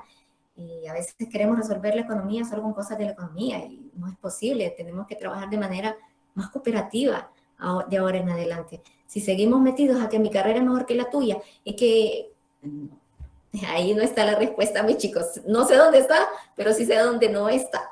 Así que, mis chicos, pues esto es todo de mi parte. Yo les agradezco porque ha sido también para mí un reto hablar de estos temas más allá de lo que uno ya sabe y ya está acomodado a decir, y a dejarnos también pensando en qué nuevas posibilidades tenemos para dar respuesta a todos estos problemas.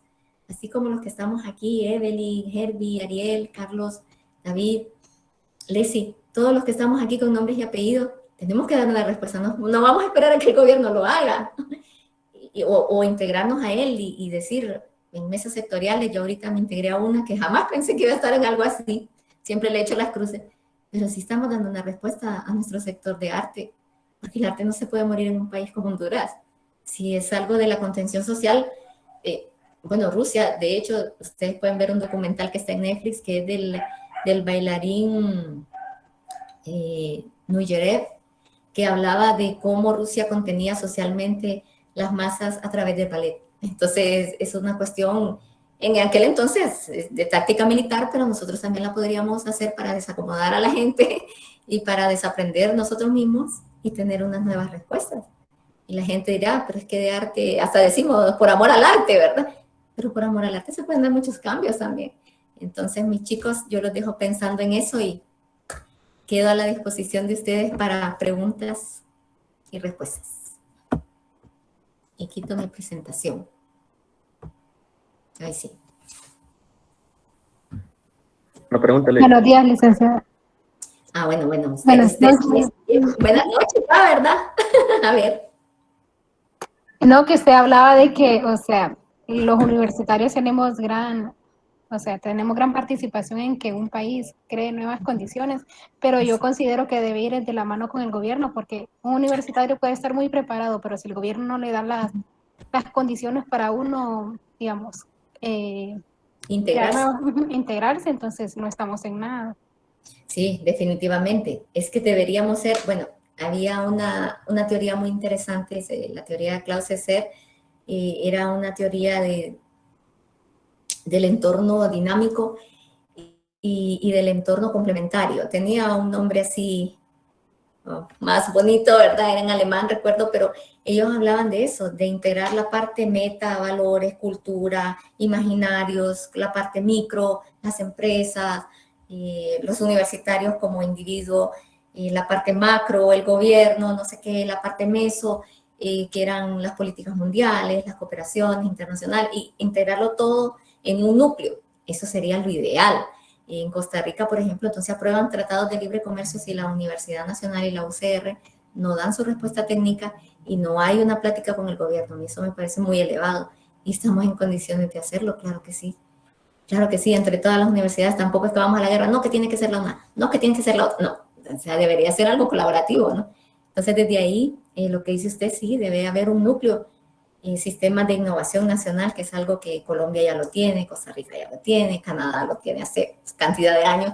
Entonces, nosotros deberíamos integrarlo a nuestro propio funcionamiento. Y sí, debería ser integral. Totalmente cierto. No sé quién más por ahí decía. Que iba a hacer una pregunta, no sé si en el chat. Lick, Diga, José David. bueno, bueno, no sé si estoy bien, pero yo considero algo totalmente diferente, porque no podemos esperar que el gobierno nos dé todas las oportunidades. No. Bueno, vivimos en una época donde nosotros mismos debemos de buscar esas oportunidades.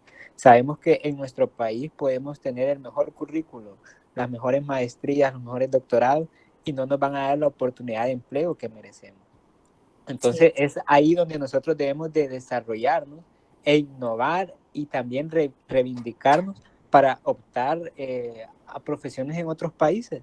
Eso lo estábamos viendo con usted, me acuerdo, la semana pasada en estructura económica, de que muchas veces tenemos profesionales buenos en nuestro país y que tienen que emigrar a otros países para que se les reconozca la profesión para la que ellos estudiaron y merecen el sueldo que tienen que merecer. Sí, pues, si es que si la meritocracia existiera, no estuviéramos hablando de todo esto, pero miren, sería lo ideal que hubiera un núcleo. Sería lo ideal que no existiera la violencia. O sea, el ideal siempre existe, ¿no? Pero, por ejemplo, Honduras Global es una respuesta que dieron muchos de nuestros migrantes profesionales que se fueron, si es Salvador Moncada, el doctor Cirilo Nelson, Maribel Lieberman, y que han ayudado muchísimo a la integración de los nuevos estudiantes. Entonces, también nosotros ser más agresivos para agarrar un cupo ahí. Pues sí, lo ideal sería lo que hablamos, ¿no? Esa teoría del núcleo, pero realmente se va a dar o se va a dar ahorita, posiblemente no. Entonces ya tenemos competidores de otros países que son muy eficientes, el caso de los costarricenses, de los colombianos que tenemos acá, y ahora ni siquiera van a tener que venir. Entonces tenemos que prepararnos. Dice mi abuelita que soldado avisado no muere en la guerra. Entonces ya estamos avisados. Lo que tenemos que hacer ahora es actuar. Claro, yo he visto cantidad de cosas que ponen en el Facebook, ¿verdad? ¿Y cómo vamos a tener un empleo si nadie nos da la oportunidad? Eso es algo muy cierto. Pero también he tenido, bueno, casos de nuestros alumnos de las carreras que han montado sus propios negocios y que a algunos les ha ido bien y a otros no, ellos mismos lo dicen, ¿verdad? Entonces, habrá que ver cuál es la respuesta. Hay algunos que se profesionalizaron, creo que con algunos de ustedes estuvo un alumno nuestro, el licenciado Rudy Velázquez, que nos dio unas cuestiones del café. Él se hizo catador de café, se hizo experto en esa área, egresado de nuestra carrera, también es médico. Así que digo yo, sí podemos. ¿Y qué decimos? No, es que a mi edad, yo no quiero que me pongan en la tumba, doctora. No, yo sí quiero que me pongan doctora. Y no porque sea un título, sino porque quiero aprender más y traspasarlo a mis alumnos, que son mi medio de vida, pues. Entonces, no solo dar la clase para darle y ya, sino para hacer un cambio en ellos. Que se pueda, algunas veces se puede, otros no, depende del grupo, depende de las condiciones, depende de un montón de cosas. Así que, no sé, algo escribieron en el chat, aquí vemos. Dice el compañero Carlos Flores. Ok. La pandemia logró que necesitemos adaptarnos a ser más competitivos que antes.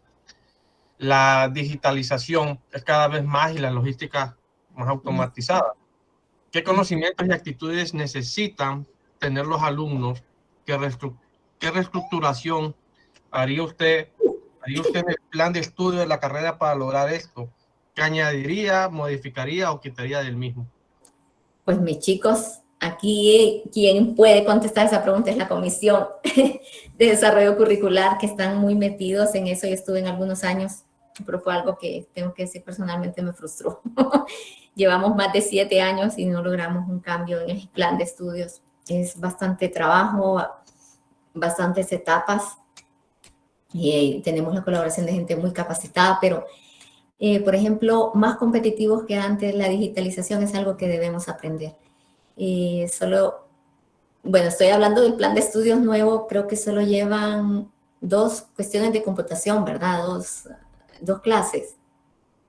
Entonces, no podemos esperar que la gente de la noche a la mañana sepa hablar, sepa comunicar, pueda ir a un programa, a vender su negocio, a promocionar no sé qué cosa. Sí, es que nos da pena. Entonces, la inteligencia emocional es una, las habilidades blandas, saber trabajar en equipo, eso es algo que nos hace falta muchísimo y pareciera que no importa, y es que yo trabajo mejor yo solo. Pues todos, chicos, todos trabajamos mejor solos, claro que sí. Pero entonces, vamos de nuevo a la teoría del solipsismo, romper esas teorías, tener unas nuevas. Nos hace falta comunicación efectiva, mucho, redacción académica, investigación. Nos hace falta, lo digo yo por mis clases, no sé en las demás, habría que hablar con los compañeros. Hay clases que las veo muy tradicionales todavía, y es lo que les digo, miramos todos los modelos clásicos y los nuevos, cuando los vamos a ver.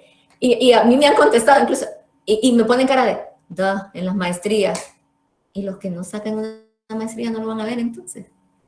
Entonces hay que meter más enfoque sociológico, la economía es una ciencia social. Bueno, de hecho la Facultad de Ciencias Económicas o las carreras económicas en la mayor parte de los países están en la Escuela de Ciencias Sociales, entonces pienso que por ahí también nos hace un poco falta integrar esas ciencias sociales a nuestros estudios.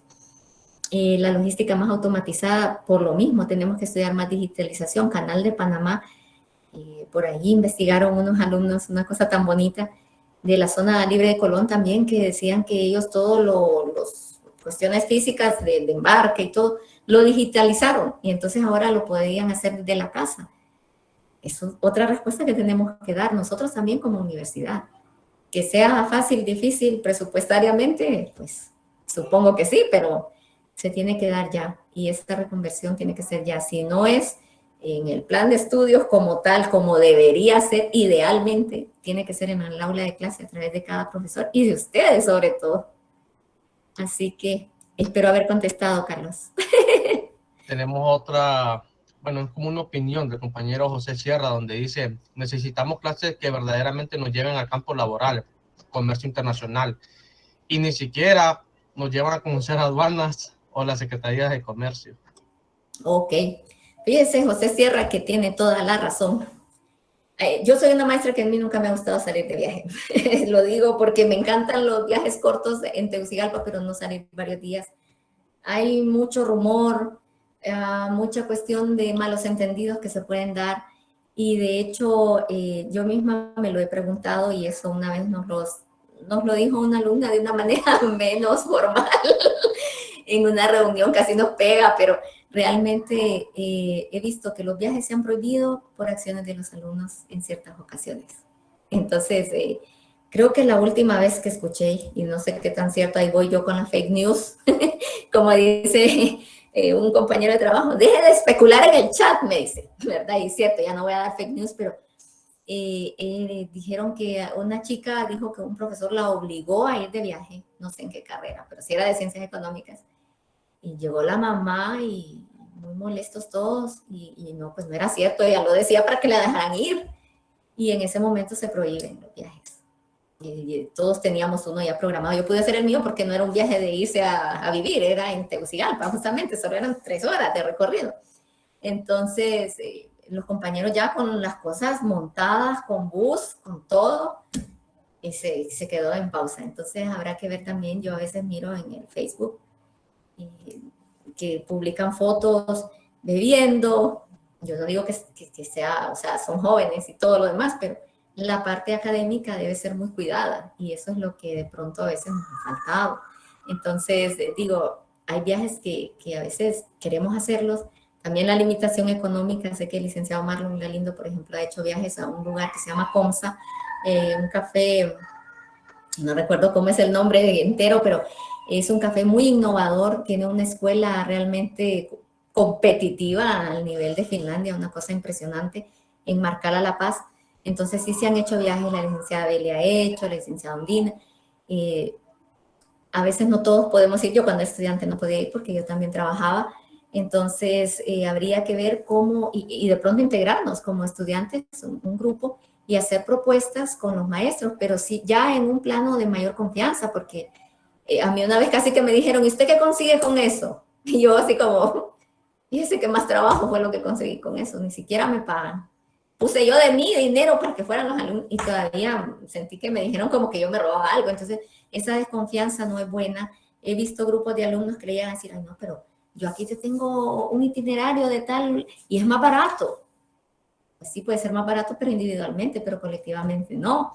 Entonces yo creo que ya deberíamos establecer como una nueva ruta crítica para realizar los viajes hacia los lugares que los alumnos estuvieran interesados. En mis tiempos iban a Argentina, fueron a Costa Rica, hubo un viaje a Europa, pero no me acuerdo a qué país fue, pero era una cosa increíblemente fuerte. Ahora sí, eran viajes de $5,000. Entonces, habrá que ver cómo hacer para atenuar el impacto económico y conseguir algunas regalías a los lugares a los que se va. El último que se hizo, no sé si estaba alguno de ustedes, fue a Tampico, que a la UNE de Tampico, que por cierto tengo un proyecto con ellos, un proyecto de COIL, que todavía no hemos iniciado, está parado, pero ese fue el último viaje que creo que se hizo internacional de la carrera.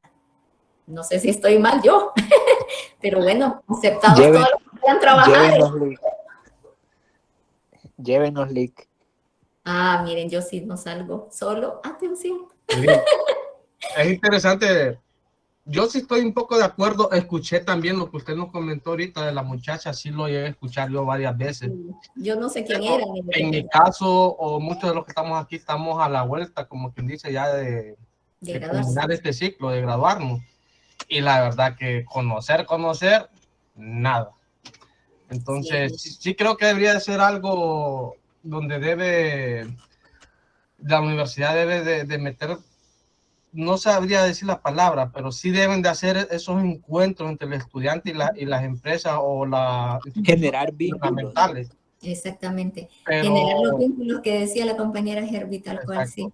El problema también se da mucho en los estudiantes, pero deberían de hacer algo como quien dice más íntimo entre estudiantes más, como, no sé si cabría decir lo más aplicado o lo más entusiasta, donde no se deje por fuera también a los que no quieren ir, pero darles otras opciones y no solo limitarse que porque pasó eso no lo llevamos.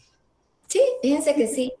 Y también, por ejemplo, el licenciado Danilo, siempre hablamos que me dice, me tocó ir de chaperón y yo eso de verdad, personalmente no me gusta, ya son adultos, pero también entiendo de que es una responsabilidad. A Costa Rica de hecho fueron a mi escuela en Costa Rica, recuerdo, pero eso fue, sí, yo creo que fue hace más de 7 años, pero sí, lo que debemos hacer es eso, crear vínculos. Y yo le hablaba una vez con alguien, y yo que soy pues líder de comunidad de aprendizaje, me encantaría hacer uno con los alumnos, pero yo debería tener menos carga de trabajo para que hiciéramos todos esos planes. Por ejemplo, la práctica profesional es algo que personalmente no me quiero inmiscuir, pero es algo que necesitamos replantear de una manera más rápida. He visto propuestas de Colombia, de Costa Rica, en Paraguay, de que tienen portales virtualizados totalmente y los chicos tienen acercamientos para hacer sus prácticas. De hecho, fue una propuesta de innovación que yo tuve, no me la aceptaron porque dijeron que siempre iba a estar a la dependencia de alguien que estuviera actualizando el portal. Y bueno, sí, yo no había pensado en la parte técnica, ya ven, por eso es que tenemos que integrarnos de todas las carreras, pero fíjense que fue algo que a mí me dejó pensando, cómo hacer que la práctica no sea una piedra de tropiezo para ustedes, lo que dice el compañero Leonardo. En mi caso muy específico y muy personal, yo no soy nadie para decir nada, pero a mí lo que me interesa es que aprendan a analizar las teorías económicas. Las van a leer en un libro y las van a encontrar en el internet. O sea, entonces que aprendan a reducir, a hacer un póster, que aprendan algo que les sirva para la vida.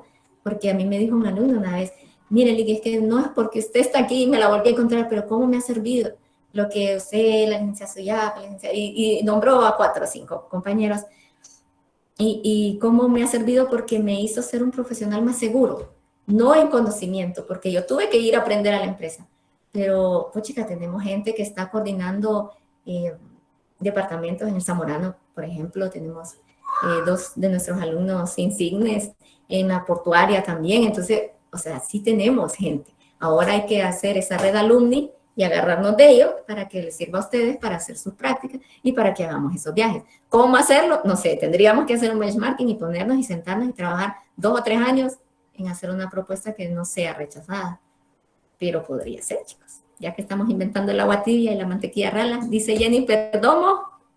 Ay, no leo, ayuda, por favor. Dice Jennifer Domo, totalmente de acuerdo con su perspectiva, Lick. Como usted menciona, debemos actualizarnos y buscar una manera de ser más autodidacta y no solamente quedarnos con lo que aprendemos en la universidad, sino buscar cómo desarrollar habilidades que nos sean útiles en esta nueva era y buscar oportunidades más allá del horizonte que tenemos acostumbrado, ya que en Honduras, como en muchos países, solamente se ponen personas en altos puestos por cuello. La competencia es alta y hay que prepararse. Así es. ¿Qué puedo decir? Ya lo dijo todo. Jenny, no sé si Jenny es quien sabe hablar mandarín. Eso es algo que, miren, yo estoy asombrada. Es que, de verdad, es chino mandarín, como decimos en lenguaje coloquial. Aprender idiomas es algo que lo tenemos que hacer ya. No solo el inglés. Hay que hablar otros 2. Hay que ser como la compañera Jenny. Yo, eso es algo que me dejó, Dios mío, ¿cómo hacemos para que Jenny nos enseñe a todos? Me ha dejado pensando. Yo aprendí a hablar alemán, bastante costoso. Lo tengo empolvado. El otro día miré una película y medio entendí 2 cosas, pero yo dije, no, qué barbaridad. Me voy a volver a meter a estudiar. Yo ya tengo esa certificación, así que ahora la voy a aprovechar. Voy a volver a estudiar alemán y voy a volver. O sea, se puede, se puede. Cuesta, sí. Invierte tiempo, sí. ¿Va a dejar de ir a fiestas? Sí. Pero es para nuestro futuro, que a nadie le importa más que a nosotros mismos. Así que mis chicos, y yo creo que Jenny pues lo ha dicho tal cual, ¿verdad? Y ha cerrado con mucha propiedad. Tenemos ya que buscar en qué bando vamos a estar, en la casa de piedra o en la tienda de campaña, que me da terror. A mí lo cambiante me da terror. Soy de la generación X y nosotros tenemos pues otro paradigma mental, pero ya llegó el tiempo de cambiarlo. Les voy a comentar algo. Por ejemplo, tanto que se habla de los millennials, que son aquí, que son ahí, pero fíjense que son una generación muy agresiva en el buen término de la palabra. Y me estaba comentando una amiga que vino de los Estados Unidos, es más joven, es arquitecta, y ella me decía, y yo le decía, ¿y cómo fue que viniste si te acabas de cambiar de trabajo? Y hace poco nos dijo, 1 mes tengo de trabajar, y el caso es que se vino. Pues yo les dije que ellos me llamaron, que querían que yo trabajara con ellos. Es una chica que en menos de 20 años, o sea, a los 25 años, ha ido a la India, se fue a Bali, estuvo en Portugal, en cuestiones de arquitectura como voluntaria, estuvo aquí en Techo para mi país, recuerdo. Y una chica que, Dios mío, cuando yo de joven había hecho algo así. Entonces ella les dijo, no, es que yo en 1 mes voy para Honduras, o en X tiempo voy para Honduras, me voy a estar 1 mes. Si ustedes quieren mi colaboración, me tienen que dar ese permiso antes o me integro después. Si no, pues no se va a poder. Yo me quedé ustedes así como con Dorito, ¿verdad, Plop? Yo jamás, yo hubiera cancelado el viaje a Honduras, jamás hubiera dicho eso, porque nosotros éramos así como muy legalistas, muy respetuosos. Si no me dan permiso, pues no voy.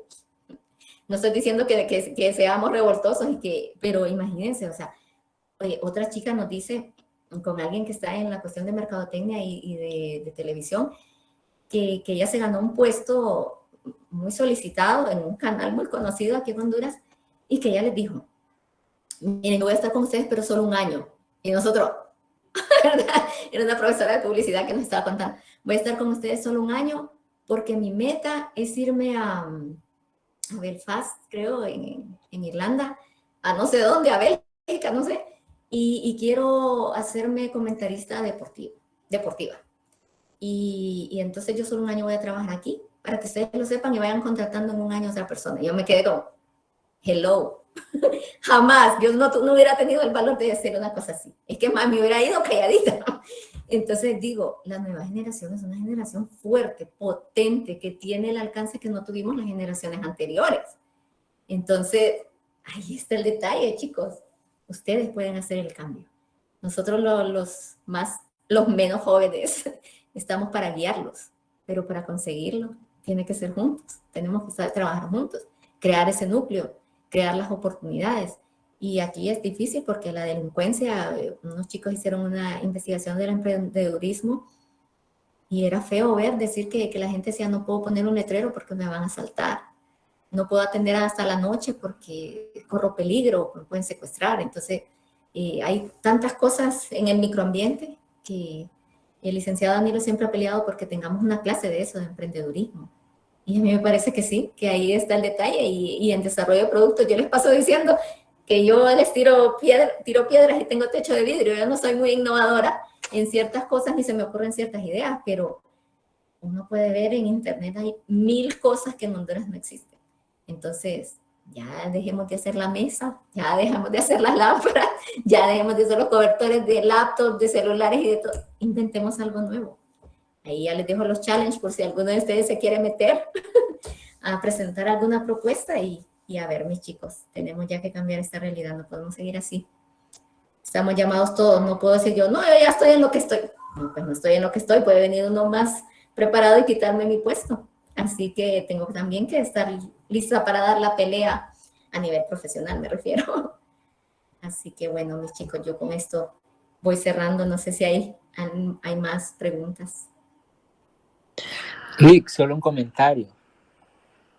Eso que decía usted de que los jóvenes de ahora eran como más atrevidos, es verdad, y ahora en los trabajos lo ponen como en práctica. Por ejemplo, donde estoy haciendo la práctica, sabe que mi jefe me dijo, nosotros no te vamos a decir lo que vas a hacer, nosotros queremos que vos nos digas qué estás dispuesto a hacer aquí. Entonces ya es como que uno tiene que defenderse y saber en qué posición se va a poner para poder hacer un trabajo bueno. Y eso se enseña desde las clases, como usted lo menciona. Las clases que hemos estado recibiendo, por ejemplo, con usted, no es porque usted está aquí, usted nos ha enseñado eso, a poder desenvolvernos, a poder responder bien, a poder hablar en público y a poder realizar cualquier cantidad de informes e investigaciones. Y es lo que las empresas ahora están pidiendo bastante. Sí, de hecho sí, son las nuevas habilidades directivas que ahí en el link están todas, ¿verdad? Nosotras las leímos en la clase, pero sí, o sea, ya no podemos seguir con que, ¿y yo qué tengo que hacer? Y no sé qué. Entonces yo por eso a veces los dejo medio solos, a los que ya van más avanzados en las clases de política. Ahí sí van solitos, porque ¿cómo van a llegar a la empresa y revísemelo otra vez? Dice que aquí lo tengo. No, no puede ser, o sea, tenemos que llegar, pero con más filo que espada samurái, o sea, y es lo que dice David, ahora estamos siendo probados. Tiene un nombre eso en inglés, hace poco lo leí en una cuestión de la revista Economist, pero esa productividad está siendo probada en la capacidad de respuesta. De hecho, me estaba diciendo una psicóloga, el IQ no mide cuánto usted sabe, porque los niños pequeños no tienen un bagaje de conocimiento como los adultos, mide la capacidad de resolver problemas. En la resolución de problemas o de conflictos es algo que a nosotros nos hace falta mucho a nivel de Honduras. Y yo ahorita he visto en mis clases grupos desmembrarse y que ni siquiera se dijeron por qué se salían del grupo. Me quedé un poco impactada. Entonces digo yo, bueno, ¿cuál es mi papel? ¿Debo intervenir? ¿Debo dejar que se arreglen? También yo me tengo que preparar para darles esos espacios. Porque antes les decían, no se puede cambiar de grupo y si no le gusta, mire qué hace. Tampoco. Estaba en la casa de piedra. Tampoco los puedo obligar a eso. Entonces hay que sopesar.